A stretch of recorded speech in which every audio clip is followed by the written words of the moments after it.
What is up mga choy, mga chay? This is your boy John in America. Welcome back to my daily vlog mga choy, mga chay. Kamusta kayo? Today's video, we have a 1999 Toyota RAV4. According sa customer namin 2 days ago, while he's driving daw, bigla na lang daw namatay yung kotse.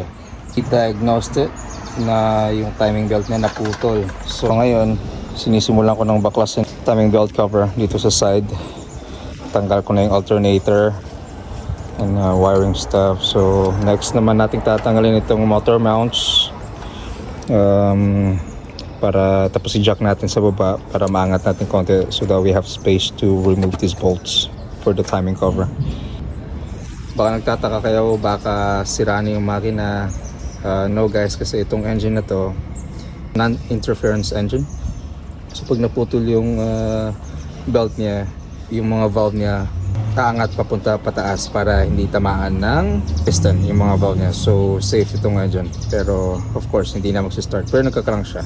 Diyan na yung parts namin dumating na kahapon. In order ni boss yung timing belt kit. So may kasama na yung motor pump belt tsaka yung mga pulleys niya. Hindi natin patatagalin to mga chay. Sisimulan natin to para matapos natin today. Update lang sa shop. Hindi masyado busy ngayon. Isang kaming kotse dun sa left pero battery replacement lang naman. Other than that, that's it mga chay. Let's go!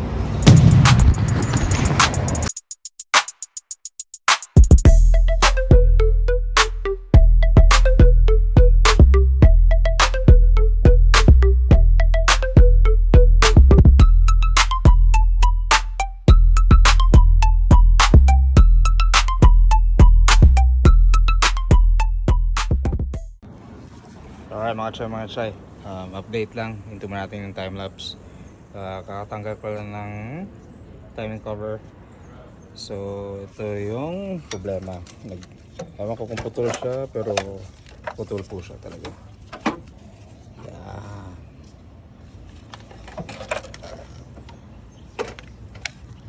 Yan mga chay, kita nyo. Yan po mangyayari kung hindi nyo gagawin yung timing belt nyo as maintenance din.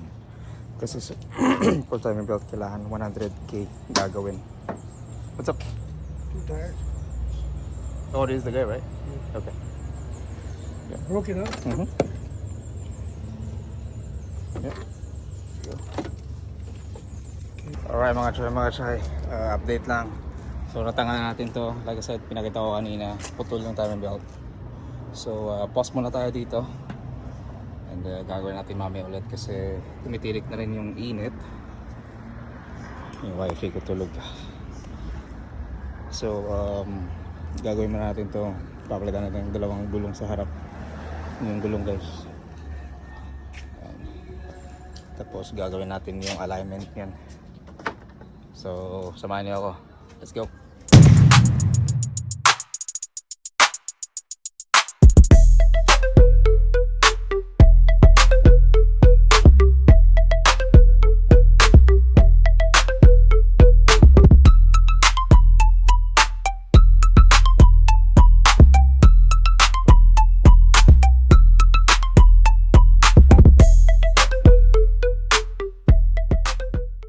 Alright mga chay. Tapos natin gawin tong tapos natin palitan yung dalawang gulong sa harap. So ngayon gagawin naman natin is wheel alignment tayo. Alright, let's go mga chay.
mga chay. Update lang. Tapos ko lang gawin yung wheel alignment dito. And yeah, tapos na tayo, baba na natin, tanggalin natin yung mga sensors, and then release na tayo yung kotse. Kasi andyan na yung customer sa labas naghihintay. Let's go mga chay.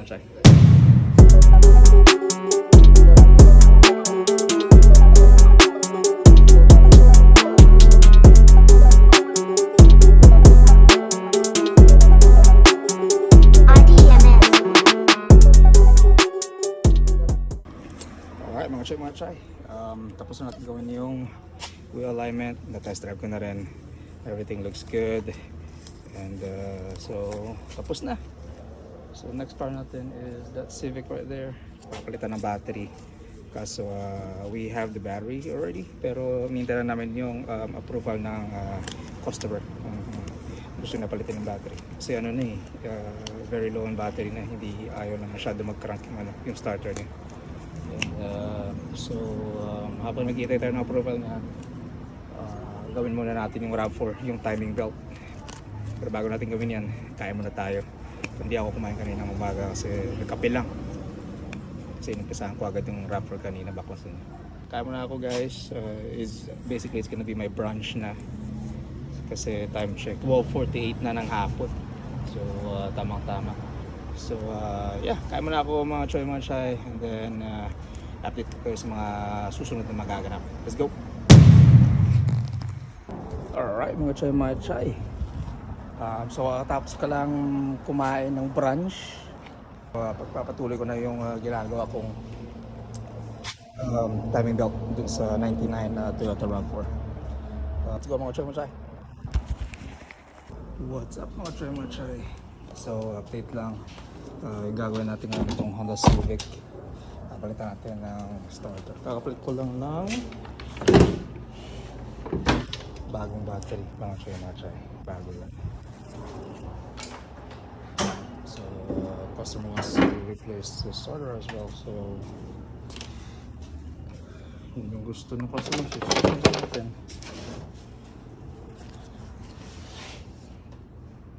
Ay abaw. Sarili ka, ting salamin Grabe mga chay. Tingnan niyo, ambisyosa yung bata mga chay. Tingnan niyo.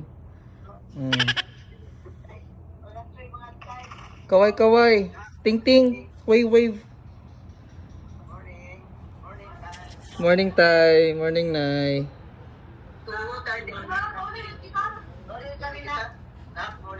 Dali lang, hindi na nay pag-istorbo nga.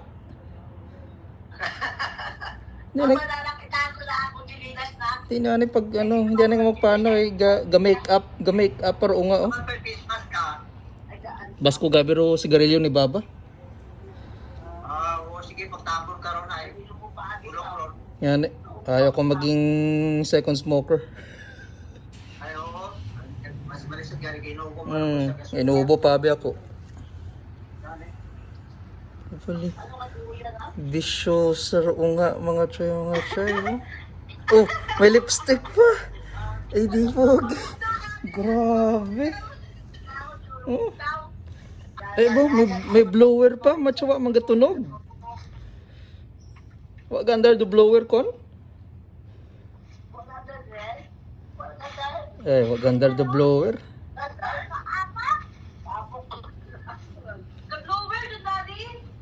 Aga blower mo ta?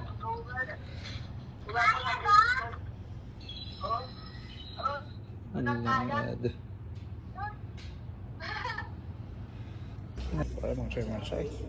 Angat na natin itong Honda Civic. Papalitan natin yung starter.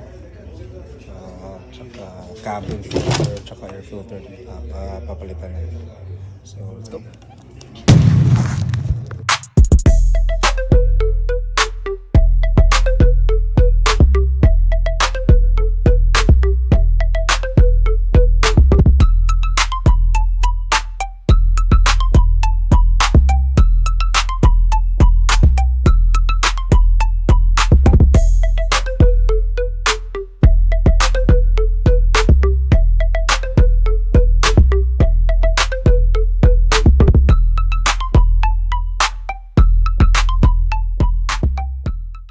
Alright mga chay, update lang.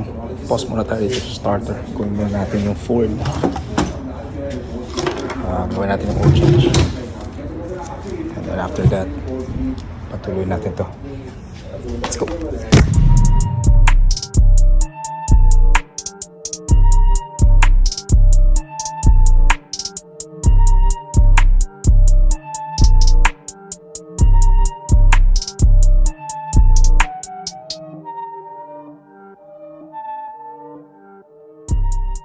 Alright mga siya, update lang. Kakatapos ko lang gawin yung oil change ng Ford na yun. Yan. Tapos na. So, continue na tayo dito sa starter ng Honda Civic. So, let's go mga siya.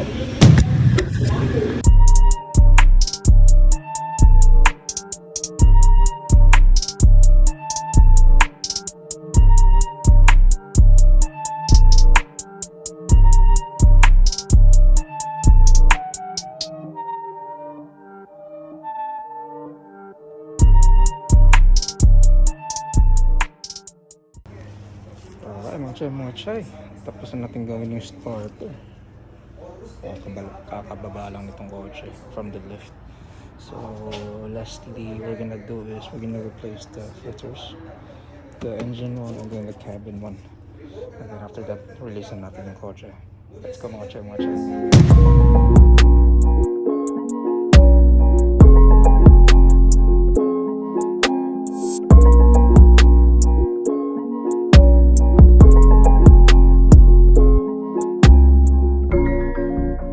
Alright, what up mga chay? Tapos ko lang gawin yung palitan ng starter yung Honda Civic. So ready for release na. We've contacted the customer na. So ngayon, time check is 4:55 mga chay. So that means coffee time na. So papabili si boss ng Starbucks. So, yun ang gusto.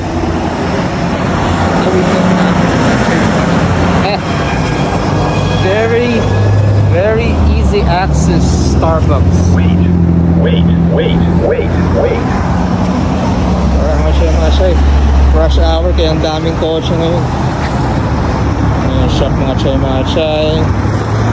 So, yeah. Update ko kayo mga chay. Pag nakatawid na tayo sa Starbucks. Let's go!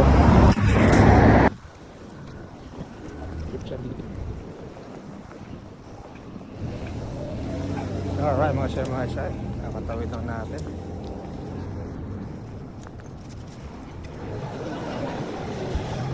Alright mga chay. Naka-order lang natin ng drinks. So itay na natin na ma-serve. Patawag na yung natin. We're gonna go head back to the shop and siguro I'm gonna try to finish yung RAV4 502. Try ko i-finish yung RAV4 yung timing belt para bukas chill. Alright mga chay. Let's go. Alright mga chay. Nakatawid ko lang galing Starbucks. Medyo natagal lang ko din kasi marami silang customer kaya dito na ako. Now ng shop guys. Update ko kayo guys sa mga susunod mag-aatap mga chay. Let's go. Alright mga chay. Kakabalik ko lang yan sa shop mga chay. Galing Starbucks. Mga chay. Kitang-kita dito sa shop. Starbucks coffee. Inom lang muna ako saglit tapos pusing ko na tong timing belt. Subukan kong tatapusin ngayon para bukas chill na lang. Friday bukas, Sabado day off, pero baka may mga ganap sa Sabado. Update ko na lang kayo kung anong magaganap sa mga masusunod. Let's go. Alright mga chay. So update lang, ilang pala timing belt yung papalitan na ito sa RAV4 na to. Bale, keep na siya. May kasama na siyang water pump, bagong belt, of course, yung mga bagong bolts, tsaka tensioner pulley, tsaka drive pulley. So, Ayan guys, yun ang itsura dyan. Sobrang dumi, may mga oil leak din siya dun sa pump, pero customer doesn't want to fix it. Just the timing belt. So, yep. Yun lang mga chay. Update lang. Yep. Pagpapatuloy na to. Tingnan natin kung matatapos natin tonight. Kung hindi, talagang bukas to. Let's go.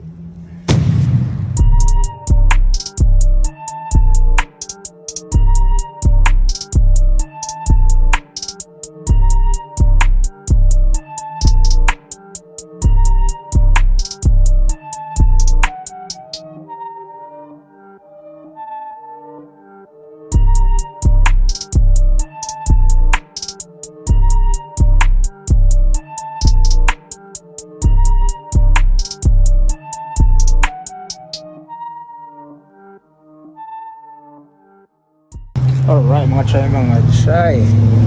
Update lang. Time check. 6 p.m. So medyo malabo matatapos to tonight kasi may bagong customer na dumating, which is for wheel alignment, and dumidilim na rin eh. So it's okay, no rush. I'll just be finishing it up tomorrow morning. Ito yung unang ko sa umaga.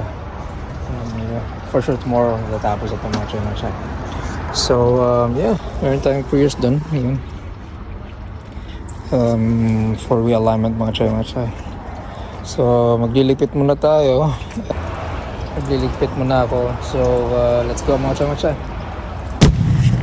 What's up mga chay? This is your boy John and Merica. Welcome back to my videos guys. Continuation to ng kahapon.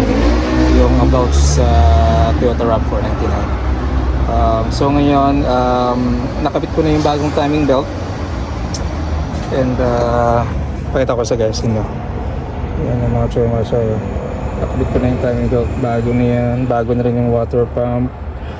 Bago yung tensioner pulley niya. Tsaka yung idler pulley ng timing belt. Papandalin ko siya ng ganito lang just to make sure na under siya, walang any further damage.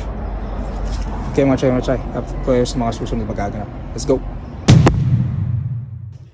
What's up mga chay? So update lang tayo dun sa 99 Toyota RAV4. Tapos na ko na, bali babalik na lang yung mga alternator and stuff. Pinandar na namin. It's running smooth. Wala problema. So balik na yung timing cover. Yung hoses, yung alternator na lang, and yung mga wirings, tsaka yung exhaust cover din. Tapos fill upan natin ng coolant, and then pa-idle muna natin for a bit, and then test drive natin, and we'll see how it goes from there. Let's go mga chay.